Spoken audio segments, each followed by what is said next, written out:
Pessoal, então hoje eu ainda vou continuar falando para vocês sobre a força de Lorentz, tá? Então a força de Lorentz é uma força que uma carga sofre ao entrar numa região de campo elétrico e magnético, tá? Então aqui eu tenho uma carga positiva que entrou nessa região e aqui eu tenho um capacitor. Associado a esse capacitor eu tenho um campo elétrico, tá? A força elétrica, essa componente da força de Lorentz, ela está nessa direção. Tá? Então aqui é uma carga positiva, se repele dessas cargas positivas, a força está nessa direção. Tá? E eu tenho também nessa região um campo magnético. O campo magnético está entrando na tela do computador. Tá? E aí tem uma partícula que caminha nessa direção. A força magnética está aqui, está nessa direção. E essa força magnética é dada por essa componente aqui da força de Lorentz.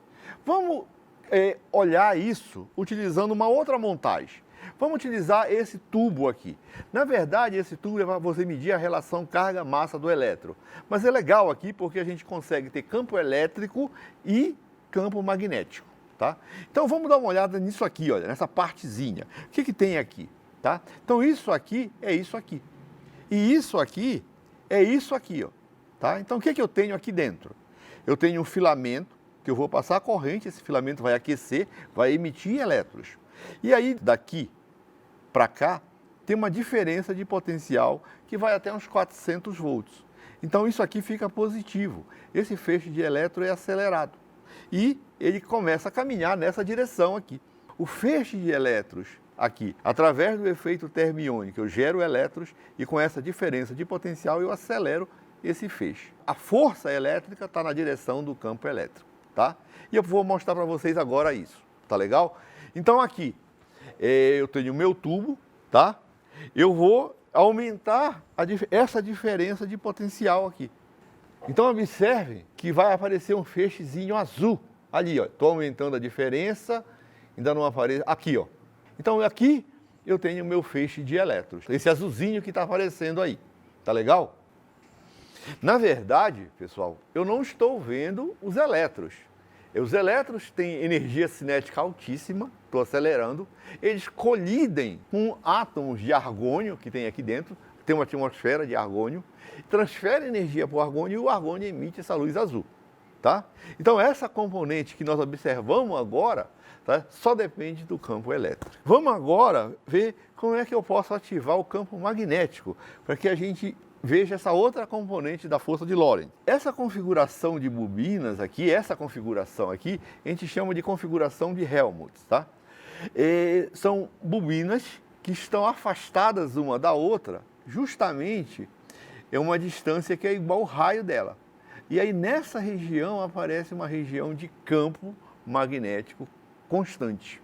Então agora, quando eu ligar essas bobinas, vai aparecer um campo magnético. Então esse feixe de elétrons vai sofrer essa ação do campo magnético. Tá legal? Então é o seguinte, vamos olhar agora essa componente. Essa componente da força magnética eu posso calcular fazendo esse produto vetorial. Tá? Mas eu também posso descobrir a direção da força utilizando a regra da mão direita. Tá? Então essa aqui existe, quando eu ligar essas bobinas, vai aparecer um campo magnético e o campo magnético, ele está entrando aqui, está como se estivesse aqui. Então é o seguinte, como é que é a regra da mão direita? A regra da mão direita é o seguinte, a ponta dos dedos vão apontar na direção da velocidade dos portadores, na direção da corrente. Então, eu tenho um feixe de elétrons que estava subindo aqui, então estava assim. E o campo, os meus dedos vão virar na direção do campo. O campo está assim. Então, assim e assim. A força estaria para cá. Isso é verdade. Só tem que a regra da mão direita, ela é para uma carga positiva. Então, uma carga positiva sairia na minha direção. Mas aqui o que eu tenho são elétrons. Tem carga negativa. Então, eles vão sair na outra direção. Tá legal? Tá? E é isso que nós vamos verificar agora. Então, eu vou acelerar o meu feixe de elétrons e vou aumentar o campo. Tá? Então, vamos ver. Então, aqui, ó, eu vou acelerar o meu feixe de elétrons. Está aqui, estou acelerando, estou aumentando a diferença de potencial. Tá? Ele saiu aqui, está descrevendo uma linha reta. E agora eu vou aumentar o campo magnético nas minhas bobinas. Ó, vou aumentar o campo magnético, ó, eles começam a encurvar. Tá certo? Tá? Aqui, ó. Então encurvou nessa direção. Estão indo para lá, ó. Tá? O que está acontecendo aqui? Meu feixe de elétron está nessa direção. O campo está assim. A força estaria para cá. Mas como são cargas negativas, elas estão para lá. Tá legal? Eu posso agora inverter a direção do campo magnético. Como é que eu faço isso? Basta que eu inverta o sentido que a corrente está percorrendo nas bobinas. E é isso que eu vou fazer. Tá legal? Tá? Então agora eu inverti a polaridade lá e vou aumentar o campo. Ó como ele está vindo para o meu lado agora. Ó. Tá vendo? Está encurvando para cá.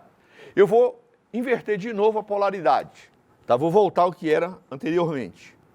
Tá? Então tá aqui. Tá certo? Vou ligar aqui. Tá? E vou aumentar o campo, ela descreve essa trajetória circular. Tá? Então aqui, pessoal, nós estamos vendo a ação do campo elétrico e do campo magnético atuando numa carga negativa, atuando num elétron. Então vamos dar uma olhada agora nisso aqui em detalhes. Então aqui eu tenho um feixe de elétron que está descrevendo essa trajetória. Tá? Esse feixe de elétrons foi gerado por efeito terra-iônico, foi acelerado devido ao campo elétrico e ele entra nessa região de campo magnético e descreve essa trajetória. Então aqui eu tenho a velocidade dos elétrons e aqui eu tenho a direção do campo, que foi gerada pelas minhas bobinas. Tá? E aqui eu tenho a direção da força. Para descobrir a direção dessa força, tá certo? Você pode fazer esse produto vetorial. Ou você pode utilizar a regra da mão direita. O que você tem que lembrar é que a regra da mão direita, ela vale para uma carga positiva. E aqui nós estamos trabalhando com cargas negativas, tá? Então você aplica a regra da mão direita, V está nessa direção, B está assim, a força estaria para mim, estaria na minha direção. Mas aqui eu estou trabalhando com elétrons, então eu tenho que inverter o sentido da força. Então a força está assim, e por isso ele descreve essa trajetória aqui, tá certo? Então, muito obrigado e até a próxima.